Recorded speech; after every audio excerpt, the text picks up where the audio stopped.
Hello friends, welcome to my channel Study with Dilip sir. In the previous lecture we have discussed about ideal transformer under the no load condition. Now we have discussed about the ideal transformer under the loaded condition. Okay, this one is our ideal transformer. Okay, this one is an N1, N2 switch, load and supply source. Okay.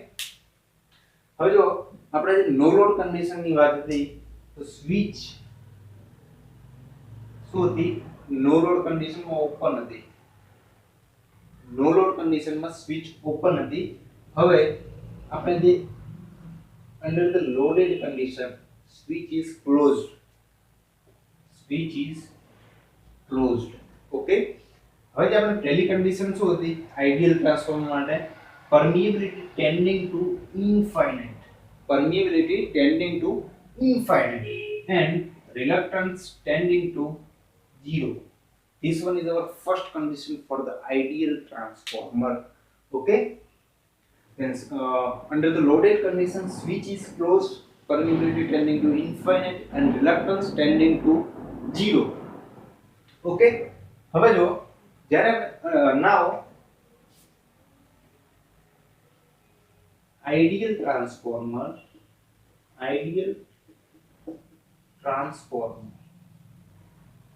under no load condition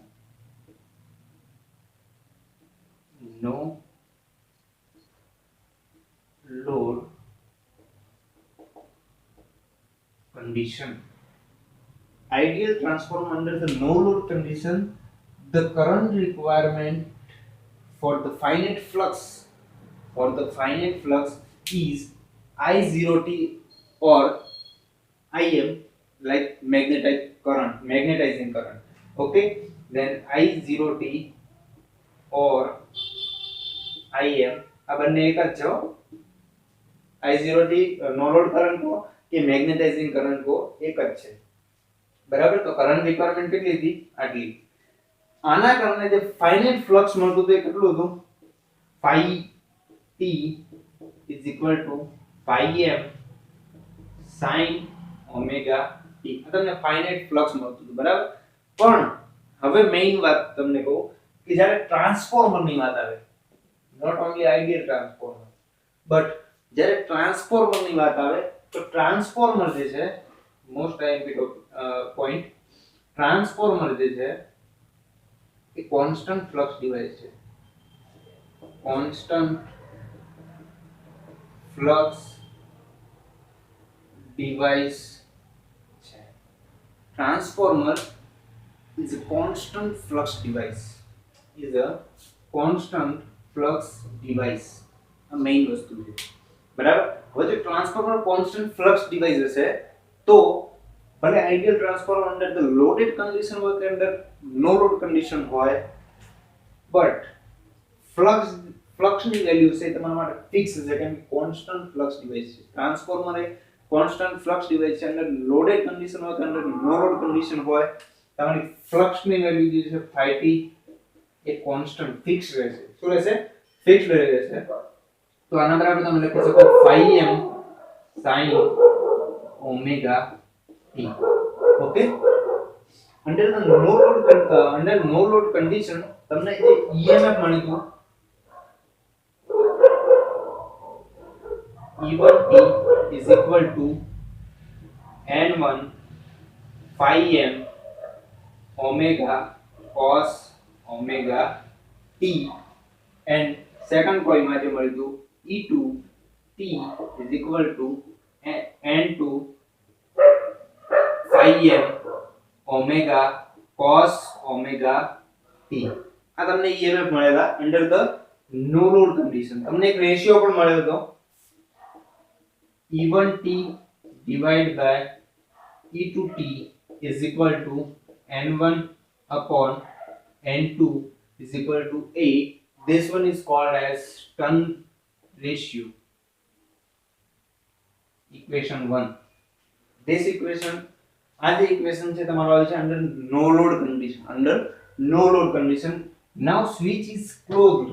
now switch is closed, permeability tending to infinite and reluctance tending to 0.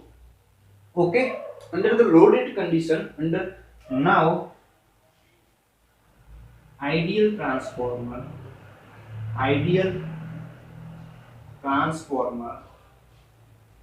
under loaded condition,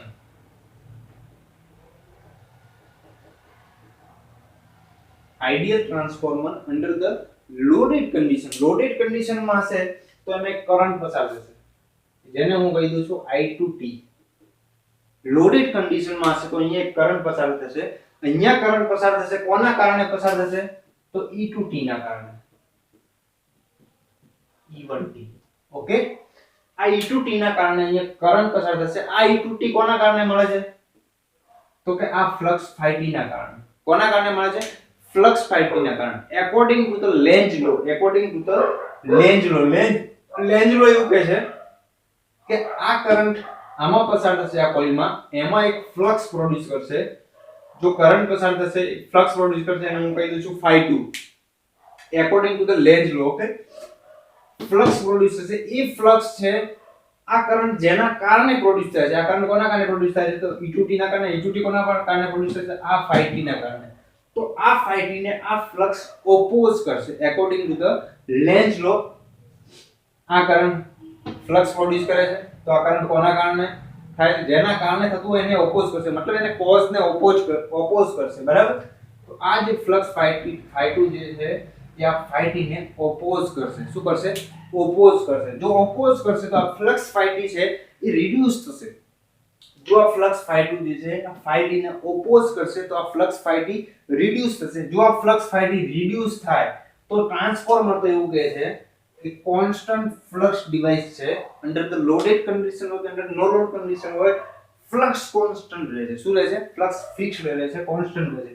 જો આને constant રાખવું હોય, આ oppose કરે છે મતલબ reduce થાય છે. જો એને કોન્સ્ટન્ટ રાખવું હોય તો તમારે ફ્લક્સ રિક્વાયરમેન્ટ વધશે, એમએમએફ રિક્વાયરમેન્ટ વધશે. એમએમએફ રિક્વાયરમેન્ટ વધશે તો અહીં કરંટ રિક્વાયરમેન્ટ પણ વધશે. અહીંયા કરંટ રિક્વાયરમેન્ટ પણ વધશે, બરાબર. હવે હું જોઉં તો કે સપોઝ આ જે ફ્લક્સ phi t છે, phi 2 ફ્લક્સ phi 2 જે છે આના બરાબરમાં લેવું હોય તો mmf upon reluctance. mmf ની વેલ્યુ કેટલી થશે? N2 into I2 T divided by reluctance. Okay, હવે તમે જુઓ કે અહીંયા તમારે ફ્લક્સ સ્ટેબલ કરવા માટે mmf રિક્વાયરમેન્ટ જોઈશે. અહીંયા mmf કેટલું હશે તો હવે અહીંયા હું કરંટ લઈ લઉં છું I1T. અહીંયા તમે I0T હવે લઈ શકતા નથી કેમ કે કરંટ રિક્વાયરમેન્ટ તમારી ઇન્ક્રીઝ કરશે under the loaded condition compared to no load condition. Okay, current requirement increase થઈ જશે. હવે મારે અહીંયા mmf રિક્વાયરમેન્ટ કેટલી જશે આ ફ્લક્સને સ્ટેબલ કરવા માટે? તો mmf રિક્વાયરમેન્ટ હું અહીંયા લઈ લઉં કોઇલ 1 માટે તો કેટલું થશે? N1 I1T, બરાબર. હવે જો નો લોડ કન્ડિશનમાં જેટલું mmf રિક્વાયરમેન્ટ હતું એટલું તો હશે જ. હવે જે ઓપોઝ કરે છે તો જેટલું ઘટશે એટલું નવું જોઈશે, મતલબ નો લોડ કન્ડિશનમાં જે mmf રિક્વાયરમેન્ટ હતી એ તો હશે જ. N1 I0T પ્લસ હવે ઓપોઝ કેટલું કરે છે તો ઓપોઝ આટલું કરે છે, આ mmf ઓપોઝ કરે છે, બરાબર. તો એટલું નવું જોઈશે, જેટલું ઘટે છે એટલું નવું જોઈશે. તો નવું કેટલું જોઈશે? N2 I2T, બરાબર. આ તમારું mmf બેલેન્સ્ડ ઇક્વેશન થઈ ગયું. આ તમારું mmf બેલેન્સ્ડ ઇક્વેશન થઈ ગયું કે જે નવું mmf જોઈશે રિક્વાયરમેન્ટ એટલું હશે જે નો લોડ કન્ડિશનમાં જોઈતું હતું એના કરતા જે ઓપોઝ કરે છે જેટલું ઘટે છે એટલું નવું જોઈશે, એડ કરવું પડશે. શાના માટે? તો કે ફ્લક્સ કોન્સ્ટન્ટ રાખવા માટે, કેમ કે ટ્રાન્સફોર્મર એ કોન્સ્ટન્ટ ફ્લક્સ ડિવાઇસ છે. એટલા સુધી તમે હવે જો હું આનું સાદુરૂપ આલું તો આ I0T છે under no load condition the current requirement for the finite flux is 0. કે મેં તમને કીધું હતું કાલે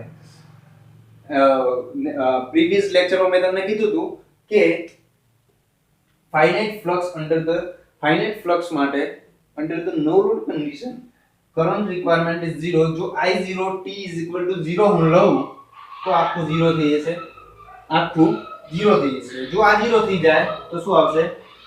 n1 I1t is equal to n2 I2t. Okay, બરાબર. હવે મારે આને આમ લખી શકાય I1 upon I2 is equal to N2 upon N1. जब टर्न रेशियो तो શું છે? N1 upon N2 is equal to A, તો N2 upon A1 is equal to 1 upon A. આ ઇક્વેશન તમારું આવ્યું અંડર ધ લોડેડ કન્ડિશન. આ તમારું જે ઇક્વેશન આવ્યું under the loaded condition. Okay, એટલા સુધી ક્લિયર? હવે સપોઝ મારે એની પોલારિટી નક્કી કરવી હોય તો કઈ રીતે થશે? પોલારિટી મતલબ અહીંયા તમે must enter at positive terminal, must leave at negative terminal. Wrapping direction તમે જોઈ હતી, ફ્લક્સની ડાયરેક્શન આવી હતી. હવે જો આ જે ફ્લક્સ ϕ2 છે આને ઓપોઝ થવું જોઈએ. આ ફ્લક્સ ϕ2 આને ઓપોઝ થવું જોઈએ. આ જે આ ફ્લક્સની ડાયરેક્શન આ હશે તો ઓપોઝ કરવા માટે ઓબ્વિયસલી એની વિરુદ્ધની ડાયરેક્શન જોઈશે. તો ફ્લક્સની ડાયરેક્શન આ થઈ ગઈ, ફ્લક્સની ડાયરેક્શન તમારી આ થઈ ગઈ, બરાબર. સપોઝ આ તમારો કોર છે, જો અંદરથી જાય છે, અંદરથી જાય છે મતલબ રેપિંગની ડાયરેક્શન આ રીતે આવશે, રેપિંગની ડાયરેક્શન અંદરથી આવશે. તો અંદરથી આવશે તો ફ્લક્સની ડાયરેક્શન ઉપર જશે, મતલબ current current entering at this point and leave at this point. But અહીંયા જે છે એ ડિલીવર કરશે, અહીંયા જે પાવર જે છે ડિલીવર કરશે લોડને. જ્યારે ડિલિવરિંગ ઇન નેચર હોય ત્યારે હંમેશા યાદ રાખજો કે current must leave at positive terminal and enter at negative terminal for the delivering in nature. અહીંયા સપ્લાય ઇન નેચર છે, સપ્લાય આપે છે, બરાબર. તો must enter at positive terminal, must leave at negative terminal, બરાબર. તો આ તમારી પોલારિટી નક્કી થઈ ગઈ, પોલારિટી તમારી નક્કી થઈ.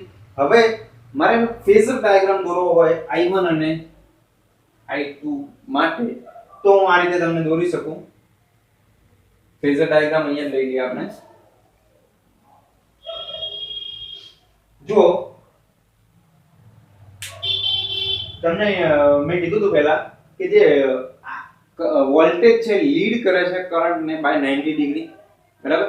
કરંટ એન્ડ ફ્લક્સ એ એકબીજાના ફેઝમાં છે, કરંટ એન્ડ ફ્લક્સ એકબીજાના ફેઝમાં છે. તો વોલ્ટેજ છે ફ્લક્સ ϕt ને પણ લીડ કરશે કેટલા ડિગ્રી? 90 ડિગ્રી. તો હું ફ્લક્સ ϕt લઈ લઉં છું, એને લીડ કરશે વોલ્ટેજ 90 ડિગ્રી. E1t લેવો કે E2t લો, બરાબર. આ એકબીજાના ફેઝમાં છે. E1t અને E2t લીડ કરે છે બાય 90 ડિગ્રી. ઓકે, એટલું ફિક્સ થઈ ગયું. હવે તમે જો કે આ લોડ છે, આ લોડ છે એ સપોઝ લેગિંગ છે, લેગિંગ ઇન નેચર છે, તો કરંટ પણ લેગિંગ ઇન નેચર હશે. સપોઝ હું કોઈ પણ લઈ લઉં છું, કેટલા આપણને ખબર નથી કેટલા ડિગ્રી લેગિંગ છે, હું કોઈ પણ લઈ લઉં છું. સપોઝ અહીંયા I2 લેગ કરે છે, I2t. આ જે છે તમારો પાવર ફેક્ટર એંગલ લઈ લો 5, બરાબર. હવે આનું થોડું વધારે સાદું રૂપ આપું તો આ રીતે આપી શકાય I1 is equal to N2 upon N1 counts into I2, બરાબર. હવે આની વેલ્યુ હું પુટ કરી નાખું તો શું થાય? I1 is equal to I2 divided by A. I1 ની વેલ્યુ કેટલી આવી? I2 divided by A, બરાબર. હવે કરંટ I1 વધારે હશે કે કરંટ I1 ઓછો હશે? I2 વધારે હશે કે I2 ઓછો હશે? કોના ઉપર ડિસાઈડ કરશે? તો કે ટર્ન રેશિયો A ઉપર ડિસાઈડ કરશે. બટ મેઈન વાત એ કે I1 અને I2 એકબીજાના ફેઝમાં આવ્યા છે, I1 અને I2 એકબીજાના ફેઝમાં આવ્યા છે. તો જે એકબીજાના ફેઝમાં આવ્યા હોય વધારે કે ઓછા આપણને ખબર નથી, તો હું I1 ને અહીંયા દર્શાવી શકું, બરાબર. આ તો સપોઝ આ વાત થઈ તમારી permeability tending to infinite and reluctance tending to 0 હવે નેક્સ્ટ લેક્ચરમાં આપણે જોઈશું કે permeability suppose tending to infinite ના હોય તો શું થાય, બરાબર? ત્યાં સુધી જોતા રહો મારી channel study with Dilip sir. Like કરો, સબસ્ક્રાઇબ કરો, શેર કરો અને નીચે આપેલા બેલ આઇકનને દબાવવાનું ના ભૂલો, જેથી હું મારો નેક્સ્ટ વિડિયો મૂકું તમને નોટિફિકેશન મળી જશે. જય હિન્દ, જય ભારત.